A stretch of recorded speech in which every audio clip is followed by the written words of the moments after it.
Hi, Jen here. I help people authentically and successfully build their network marketing business online. Are you struggling with what curiosity marketing is? Well, let me talk to you a little bit about curiosity marketing. The biggest struggle in network marketing is for most new distributors, ambassadors, and reps to contact and invite people. They're nervous to pick up the phone. They're nervous to call people, especially if it's a list of friends and family that they were told to make using old school methods. So this is where curiosity marketing makes things more simple for the majority of people. Instead of reaching out to people, instead of having to have a list to pick up the phone and call people, you can have people coming to you. Now, does that mean that you never have to pick up the phone? Well, no. You probably at some point have to pick up the phone. You want to develop relationships with people. You want to communicate, ask questions, learn a little bit more about people. Some of that can be done in a Zoom room, but yes, sometimes you will be on the phone. But from a curiosity marketing perspective, we want people to come to us. So let's talk about curiosity marketing, which really is the current way to build a network marketing business online. The first step is you create curiosity on your personal page with the posts that you make, the stories that you share, the reels that you create, the Facebook Lives, etc. So you're going to be trying to create content that gets people asking you questions. When you're doing your stories, you can be a little bit more bold in your stories because people have, well, they can see the stories for 24 hours. And then when they message you, they go right into your DMs. They go right into your messenger feed, especially if you're on Facebook, even if you're on Instagram. And so it gives you the opportunity to start that personal conversation with people, but you still need to create curiosity. Even in your stories, you don't want to be just spewing information and sharing all of the details. So let's talk a little bit about copywriting and really how do you get that curiosity created? Well, no matter what you're doing, whether it's a reel, whether it's a post, whether it's a story, whether it's a Facebook Live, maybe you're not even on Facebook, any type of content that you're creating needs some sort of a headline, something that hooks people in and grabs their interest. When you think about social media, people are scrolling and scrolling and scrolling, and if they aren't grabbed immediately, they won't listen. They will drop off very quickly. So if you think about weight loss, for example, you see a really good headline here, the skinny on obesity in America. It's obviously an old headline. I just snipped a few offline. But that might intrigue somebody. The skinny on obesity, it's a play on words because obviously obesity has nothing to do with being skinny. And so it's a play on words. And so people might be curious about that. Every year when People magazine does their articles on half their size or all the people who've lost weight, I'm always intrigued with that. I'm not necessarily on a massive weight loss journey, but this intrigues me. I want to see their stories. I want to see, did they exercise more? Did they change their eating habits? What did they do to lose the weight? And then, of course, this one here is a little bit over the top. Lose at least 2 inches in 1 hour. In my opinion, that seems a little skeptical. I am not really sure that that would be accurate, but it grabs your attention. So hopefully you see what I mean by having a headline that grabs your attention. So even if it's a post, even if it's a story, something that's going to get people to stop and go, holy cow, I want to learn more. The second piece of the process or the formula is to share the problem. When you're doing copywriting, you have a headline and then you share a problem. What is the problem that you solve? Your products, your service, your opportunity, what problem does it solve? This really goes back to your target market. And do you have a target market?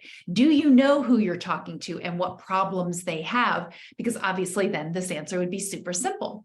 In the example I gave before about weight loss, if you're selling weight loss products, you're solving the weight loss issue. If people struggle to lose weight, maybe you're helping turn their body into a fat burning machine. If somebody has joint health issues, maybe you're helping them get back to walking and exercising like they want to. If you know somebody who has been in fitness and maybe they had a marathon as a goal and they haven't been able to do the marathon because every time they work out, their body doesn't recover properly and their body gives out on them. And then they all of a sudden had a solution, and we'll talk about solution in just a moment, that solved the issue. So what is the problem that you solve? Talk about it, share some details. The next step is agitate. Now, remember, this is copywriting terms, so you might be going, what the heck is agitate? Well, share that you know something about the problem because you also had the problem. If you're in your opportunity, your network marketing opportunity, The reason you fell in love with the products is probably because you had a result with the products, or you fell in love with the opportunity because there was a problem you were trying to solve. That's what you're going to be talking about. That's typically who your target market is the person you were a number of years ago. So share what you know about the problem. Get into the emotion of it. So if you're overweight, or if you've been overweight in the past, what did it feel like? What were all of the challenges around that? Maybe if I use the example I used about the person wanting to run a marathon, if you couldn't run the marathon because your body gave out, how did it feel to give up on that dream? What was the struggle? What was all the emotion around that? With the opportunity, maybe you needed income and you didn't have income. And what were the struggles with the lack of income? Maybe not being able to take your kids out or pay for something that you wanted your kids to experience, or helping your kids in a certain situation. I know I used kids in a lot of examples there. Not everybody has children, so it might not have anything to do with children for you. But you want to just hop into the mindset, the fears, the problems of a person who's struggling with this problem, and share that emotion. Let them know that you truly understand who they are and where they're coming from. Your network marketing business has products or services and an opportunity that solves a problem for people. Be super clear on that, and then share the emotion around that problem. The next step is, of course, to have a solution. Now, really, this is where the curiosity comes in. You have a solution, but don't share what that solution is.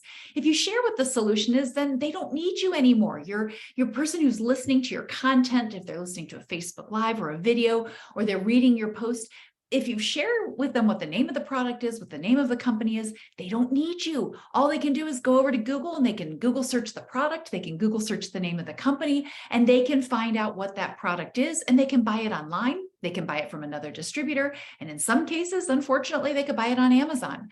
And so we want to keep them on our page. We want them talking to us. We want them to ask us what the solution is. So this is where you create curiosity. So you have your headline, you have your problem, you agitate and create all sorts of emotion around what the problem is. And then you tell them that you have a solution, but don't spill the beans. Don't tell everything about what that solution is. You want to make sure that you are not teasing them, but that you're creating curiosity so that they want to ask you a question. And then the last step is for you to do a CTA, which is a call to action. That could be private message me and I'll share the details, or put a heart emoji in the comments and I'll connect with you. These are ways for the person to say, hey, I want more information. And so whatever your call to action is will be just fine. Just decide what the call to action is. So it's a couple of steps in this basic copywriting, which we should all be using when we're online, when we're doing any type of social media, when we're creating any type of content. So we want to have a headline, something that hooks people in and grabs their attention, stops the scroll, so to speak. We want to share what the problem is. What problem do our products or services or opportunities solve? We want to agitate around the problem. We want to share with our person who's listening to the information, our prospect. We want to share with them that we know where they're coming from, that we had the same problem, and really dig deep into the emotion. That really helps your person, your prospect, connect with you and know that you really do understand them. You don't share the exact solution, but let them know that you have a solution so that they want to know more information. And of course, do your call to action so that you are letting them know that you will get back to them if in fact they're interested. So I hope that there's some information in here that helped you today understand a little bit more about curiosity marketing. Once again, my name is Jen, and I'd love for you to subscribe if you found value in this content, and I will continue to share more as we move forward.